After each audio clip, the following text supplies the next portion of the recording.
on the April 2025 What's Neat. I'm doing a lot of how-to construction on the layout. I've been doing a lot of rebuilding on the inside of my personal home HO scale layout, and we're going to start part one of a series that's going to go through the summer.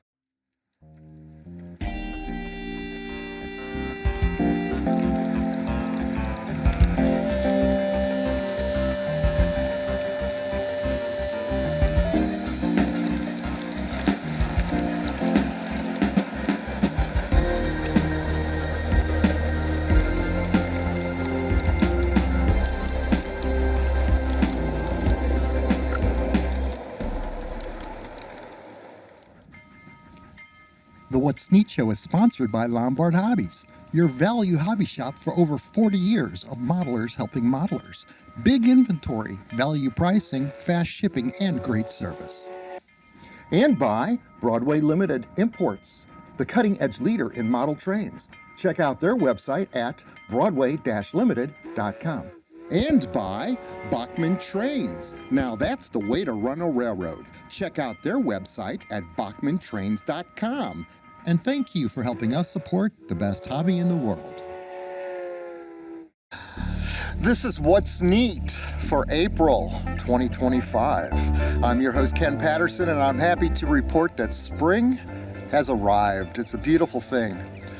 Recent storms have absolutely destroyed what used to be my garden railroad. We had a F1 or 2 tornado come very close to the property, and what it brought me was a lot of hail. And hail naturally removes the railroad spikes from the garden railroad rail, which essentially took care of all of it. So exciting news. I'm not gonna take it all down. I'm gonna make it smaller. I'm gonna build a smaller garden railroad over here by the deck with a lot of special effects and some pine trees, and just get the spirit of G-scale railroading back alive in this backyard, because it's been kind of, ignored for the last 5 years, but this hailstorm really kind of has been a decision maker with regards to that. Also this month, I'm doing a lot of wonderful photo shoots because the weather's great. I've been working hard to rebuild a lot of my photographic studio, which I have not done a lot of outdoor photos other than for the shows. Now I'm doing them for manufacturers, and I've got a lot of neat photo shoots to show you this month and next month coming up. Obviously, it is Easter, and I want to tell you that I have got an Easter basket full of color out here. And what I've got are these beautiful N-scale locomotives, F units from Broadway Limited Imports. I've got F3s and F7s both that I'm shooting this afternoon. And I've also been shooting yesterday with this great weather that we've been having. The A units have got Paragon 4 sound in them. The B units are non-powered. I'm starting out with, and I'll show you these beautiful photographs that I've got. I've got the Amtrak units, number 103 and 153. That's an AB set of F7s. AccuRail, I mean, just absolutely just amazing sound with the Paragon 4 sound that they put in these units. The F3 AB set I've got is in the demo paint. Another beautiful paint scheme. It just looks so dynamite in outdoor sunlight. Engine number 754A1 and 754B1. Again, the A unit is powered with sound, the B unit is unpowered. The CB and Q set, what a beautiful, beautiful paint scheme they did on these in N scale. How did they put sound in these? I don't know. Number 169A and 169B. Just a beautiful set of locomotives. I've got the Santa Fe in the beautiful yellow bonnet paint scheme on the F units. It looks so great. These are F7s, AB units, 341 and 345A. I've also got some beautiful GM&O units. Now I've shot these as a set of 3 because you can also buy the A units separately. The A and B sets that I've been talking about are all coming as sets together, but you can also buy these units separate. So I shot the F3s in this beautiful GM&O paint, coming around a curve, absolutely beautiful locomotives. Number 883A and B80 is the set, and then the additional A unit is 884-A with sound, Paragon 4 sound. Very, very beautiful models. Wanted to share them with you on this show. Like I always want to talk about a lot of the new products that are always coming out. And it seems like, it was funny, I was talking to a manufacturer this morning in a very large company, and he said there's so many neat models coming out. I can't buy them all at once. What a great problem to have.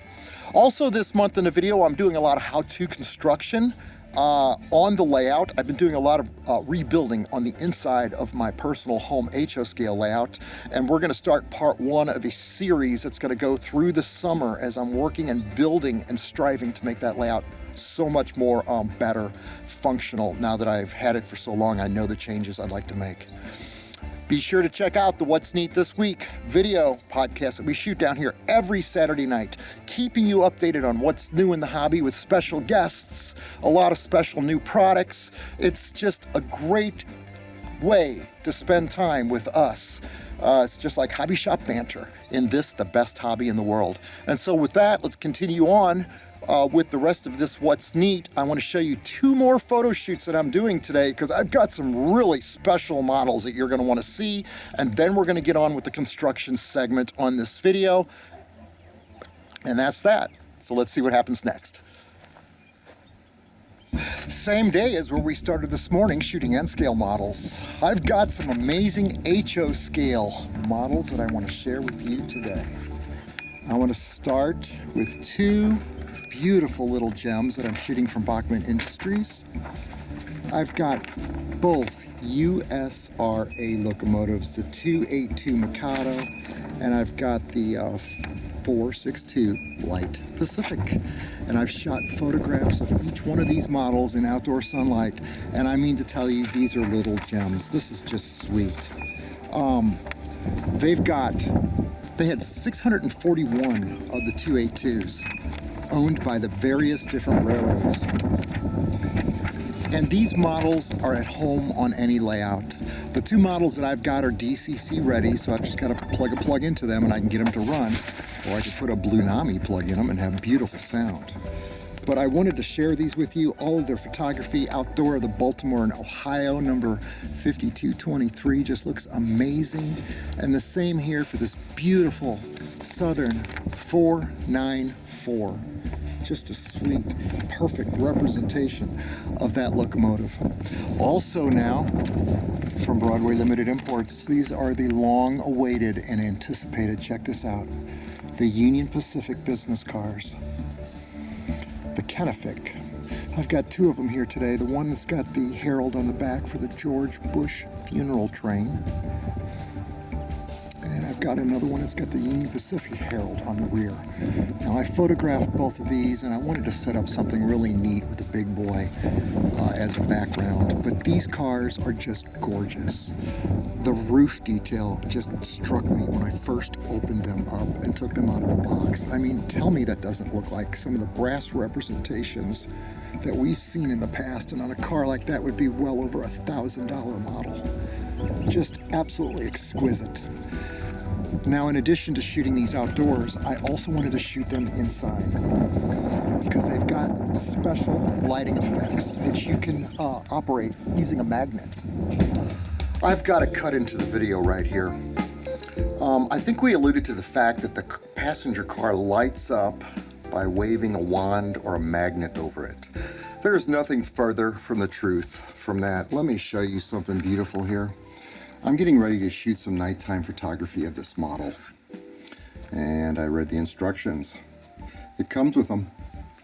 You don't use a magnet or a wand, you simply take your finger and you touch various parts of the car on the roof. See the red light going on and off? The ditch lights on and off by touching the rear of the car and the middle of the car here. Somewhere here I can make the main lights go off in it. Let me figure that out right there. Is that neat? There's no magnet, I'm just touching it with my finger. So just to keep you knowing the facts, I don't want to ever mislead anybody on the show and get something wrong. It's gorgeous. So I'm going to just do some nighttime photography of this right now, and we will continue on with the show. How amazing is that? And it looks just incredible in nighttime photography on the layout.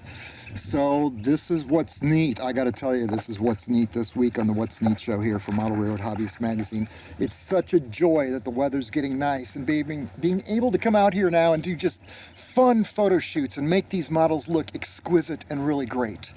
So with that, now let's continue on with the rest of this show as we dive into layout construction. This project is a lot of fun, and it's not even complete yet as of the filming of this, but at some point it's going to make the layout so much better. So with that, let's continue on with this April 2025 What's Neat.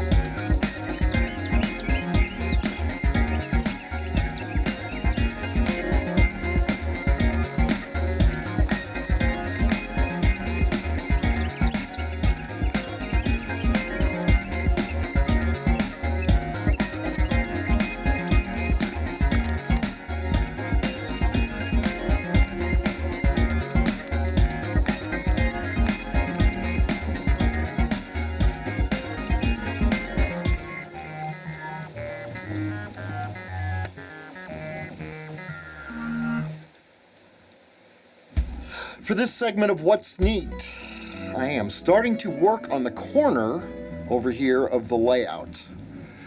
Now this is an area that we've covered on previous What's Neat videos, and this is a section where we added the 4 inches to the seam to make it wider to accept the narrow gauge freight car facility and maintenance facility that I had built in this section right here.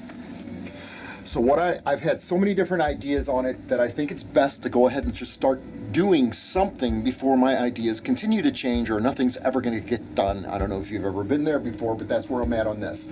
Tom Johnson's layout showed us that less is better. So what I'm going to do really is cut out a great portion of this area, and I'm going to show you how this is going to go. This curve here, I'd like it to be triple track main line. And I'll tell you why. The section over here that you've been watching me build now through most of 2024 with the lights on it, it's got 3 tracks coming right through the seam. 2 main lines and a 3rd track. What I want to do is take this section over the washer dryer area right here and the sink, which is wide enough to hold 2 tracks.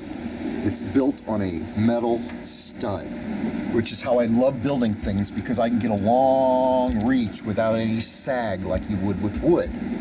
So my plan is to replace this section with something a little wider. Maybe the metal stud with 3/4 inch beautiful plywood on top of it, like this right here. And run 3 tracks all the way down into this new section of layout. I've already cleaned out underneath the area here, and I'm starting to paint the walls white. But what we're going to do now is what I'm going to actually do is take this section and I'm going to cut it down to about right here where there's a split line in it, and make it so that it's wide enough here to hold 3 tracks on a 3/4 inch beautiful piece of curved stained wood right through there. Leave the backside open, so if you wanted to, you could actually stand back there. And then come into this diorama with the 3 tracks and have them tie into the main line right before the road. So this is going to be removing all of the 3-rail trackage from the narrow gauge, making the diorama follow straight, and then cut off a good portion of it in the corner. So at this point, I'm not sure how I'm going to edit this piece because it's layout construction really 101, but it's going to be relatively easy to do in the fact that it's underneath metal studs, which is easy enough to cut, plenty of brackets, where I can probably pull this off without that much changing to the support system underneath. So let's just see how this section of What's Neat goes. We've done scenery for the years. We've done so many different things, but we've never actually torn down the benchwork before with the metal stud work, because I built most of this before I started making videos for What's Neat in 2012. So let's continue on and see what happens next. Okay, I want to do a quick follow-up to what I just did in that opening. As I said before, I'm not sure how I'm going to edit this. But there's something else about this area that I've never liked. And I'm just going to throw it out there, and you guys can talk about this in readers' comments. I'd be curious. This area has always been kind of deep to the point where you can't reach the track back there unless I'm standing on a stool. And I've always been kind of unsatisfied with it because no matter what I've built here, it's always kind of blocked the trackage so you don't see the train. I might as well have built a tunnel here because you really don't pay that much attention to the train as there's all this foreground activity going on here in the scene. So that's another thing that, if you look at the podcast, at the end of 2024, we talked about Tom Johnson's layout, which has been featured in many of the magazines, the Model Press. It's 1 foot wide, less is better. The scenery is spectacular on what it is that he's built.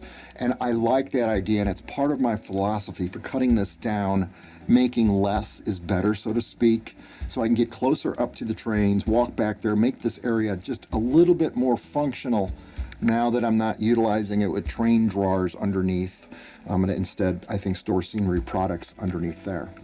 So that was a quick follow-up. I'm going to start dismantling this, taking this down. I'll shoot some B-roll as I do it and see what I'm left with and then move on from there. This isn't something where I've got this one drawn on a piece of paper. I'm going to feel my way through this one literally and just build it as we go along. And it should turn out pretty decent.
Okay, so I brought the module, the removable section, as the layout was designed to be removable for outdoor photos, but this one never went outside. I brought it to the workbench. Now, let's talk about carving foam for a minute. I want to cut this. I want to cut this straight across here and follow the track, open up the backside, and I also want to cut along where I've drawn a line, where I'm cutting off a great deal of the benchwork, which we're about to do over there.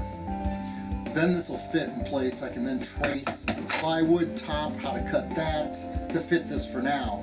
Because I want to keep trains running, so I don't want to lose this section of foam right now as I continue the construction and build a whole new replacement piece to eventually replace this with the 3 tracks on it. So to just be able to keep my test layout around here running, I'm going to keep this. Hold that thought. Normally what you would see me doing on a show, and what I've done for years, is when I'm usually making a cut like this, I'm using a printing saw, which works great. Now, if you're a professional model builder, for example, somebody building out a museum, and you're carving out a lot of foam blocks to recreate a polar bear exhibit, for example, okay? A lot of carving. In that case, those guys are using chainsaws. Electric chainsaws was primarily the thing. You've seen me open up the podcast with that clip using this home light. I've been using it for years for carving foam. I've never put oil on it. I just put a little WD-40 dry oil on it, which keeps it lubricating. But you don't use it that much to heat up the blade even, not even to melt foam. Long story short, today I'm going to use a saw that I bought specifically for carving foam when it was on sale, an electric steel, because I've had good experience with steel stuff. I've never put oil in this. I've never hardly ever used it except for carving sheets of foam and pieces of foam in the past. And for smaller carving, I've found that 10-inch saw from HomeLight to be really good, but now the manufacturers are coming out with these smaller type of saws. This is a 4-inch, okay, for carving topography or whatever it is in foam. This thing works relatively good and it's quiet. Makita makes us an 8-inch, so does Milwaukee, and I think they make 12 inches. Something to consider for carving and cutting foam. But in this instance, to speed this up, since this is all eventually not going to be around anyway, I don't need a perfectly smooth sanded side on this because I'm not going to wrap it in plywood. So I'm just going to simply take this, and I'll shoot B-roll of this. I don't want to do it live. And I'm just going to cut right through this foam right here and see how it works out. It should work very beautifully for a very quick cut in foam.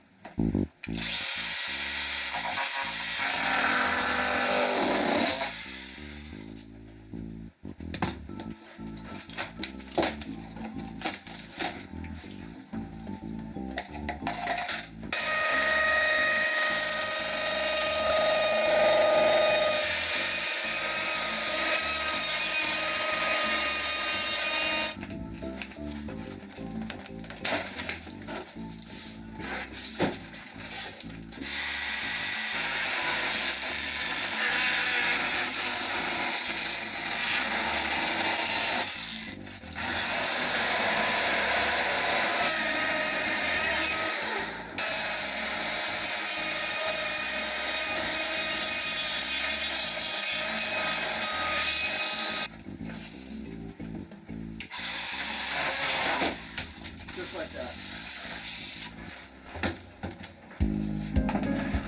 And now I can still run trains with this section not destroyed.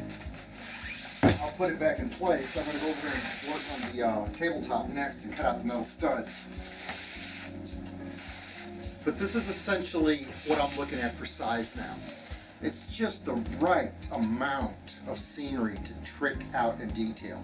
And still you're up close and personal to the trains.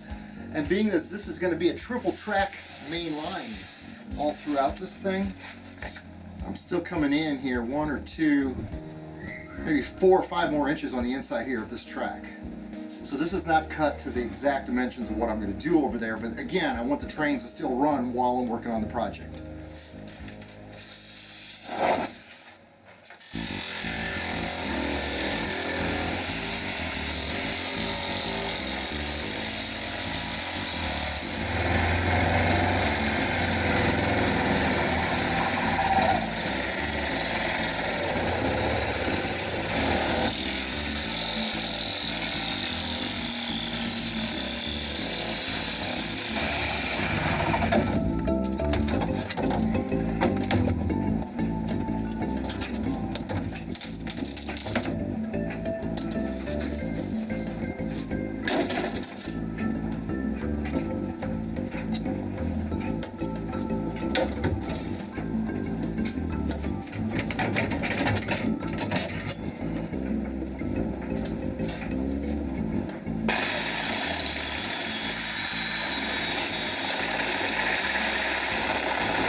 Okay, about 4 hours later, I've got the existing bench work, which is still going to be temporary right now, but it is in place.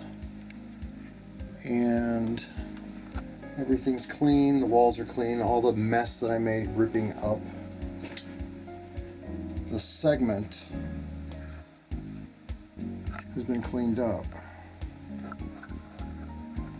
So I also, after you saw me use a chainsaw and cut out the foam, cut those sections off, this is what we're left with, which is just the right width. You know, this is just exactly what I envisioned it to be. I painted the sides of it dark. Even though it's temporary, I just simply wanted it to look nice in its place here.